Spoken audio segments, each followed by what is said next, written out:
Good morning students, good morning. आज हम लोग हिंदी लैंग्वेज में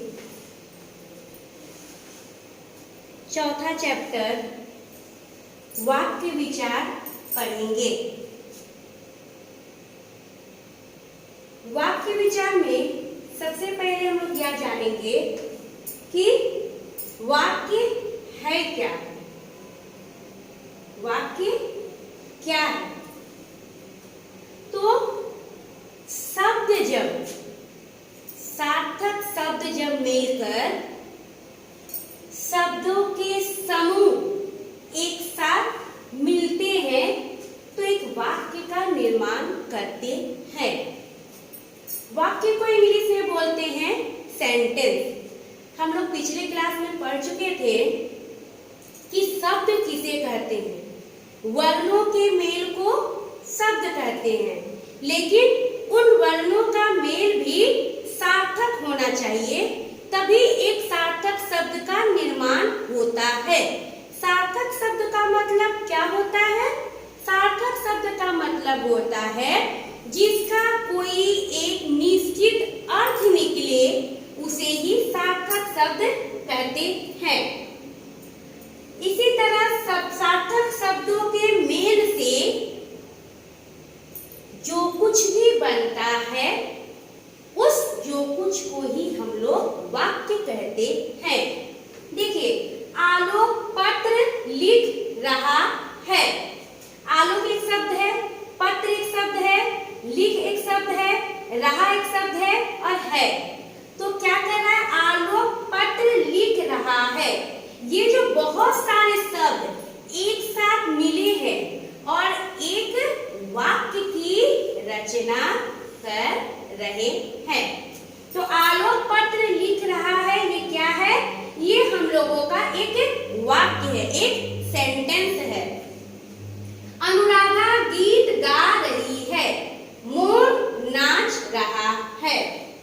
अब हम लोग ध्यान देंगे कि ऊपर के सभी वाक्य में क्या हो रहा है? ऊपर के सभी वाक्य एक से अधिक शब्दों से मिलकर बने हैं। अतः किसी भाव या विचार को प्रकट करने के लिए, मतलब किसी के सामने अपने भाव और विचार को रखने के लिए जो सार्थक समूह का,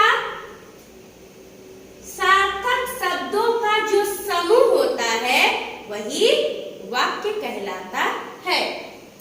प्रत्येक वाक्य के अंत में क्रिया है। प्रत्येक का वाक्य के अंत में क्या होना चाहिए? क्रिया का होना आवश्यक है। क्रिया मतलब क्या होता है कि कोई भी काम होने का बोध जो कराता है शब्द, उसे ही क्रिया कहते हैं। जैसे लिखना, लिख रहा है, तो लिखना क्या हुआ? क्रिया है। गा रहा है, गाना क्या हुआ? क्रिया है। तो कोई भी वाक्य के अंत में एक क्रिया होता है। सभी वाक्य अर्थपूर्ण है। जितने भी वाक्य है, सभी का अर्थ पूर्ण रूप से होता है, पूरा होता है। प्रत्येक वाक्य में शब्दों का सही प्रयोग किया गया है, और प्रत्येक वाक्य में क्या होता है? शब्दों का सही मतलब जिस हिसाब से पहले जो रहेगा, उसके बाद वो रहेगा, उसके बाद ये, मतलब शब्दों का जो इस्तेमाल किया जाता है क्रम वाइज, वो सही प्रयोग किया जाता है। अब हम लोग पढ़ेंगे कि कंप्लीटली आखिर वाक्य किसे कहते हैं। किसी भाव या विचार को, किसी के भाव या विचार को पूरी तरह प्रकट करने वाले सार्थक शब्दों के समूह, पूरी तरह प्रकट करने वाले, अपने विचार को बताने के लिए, अपने भाव को बताने के लिए जिन सार्थक शब्दों के समूह को क्या कहते हैं? वाक्य कहते हैं। जैसे मीरा पुस्तक पढ़ रही है। मीरा क्या कर रही है? पुस्तक पढ़ रही है। तो ये हम लोगों का हुआ वाक्य। किसे कहते हैं? पर फिर देखते हैं, किसी भाव या विचार को पूरी तरह प्रकट करने वाले सार्थक शब्दों के समूह वाक्य कहलाते हैं। जैसे मीरा पुस्तक पढ़ रही है। अब वाक्य के अंग, अब हम लोग पढ़ेंगे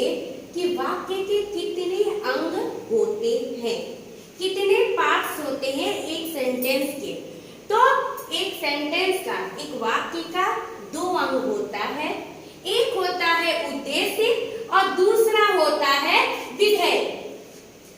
हम लोग इंग्लिश में पढ़े थे कि सब्जेक्ट और प्रेडिकेट, उसी को हिंदी में बोला जाता है उद्देश्य और दूसरा विधेय। उद्देश्य मतलब होता है सब्जेक्ट। वाक्य में जिसके विषय में कुछ कहा जाता है उसे उद्देश्य कहते हैं। जैसे पवन आम खाता है, नीलम अखबार पढ़ रही है। मतलब कोई भी वाक्य में, किसी भी सेंटेंस में किसी के विषय में अगर कुछ कहा जाता है तो वो उस वाक्य का क्या कहलाएगा? उद्देश्य कहलाएगा।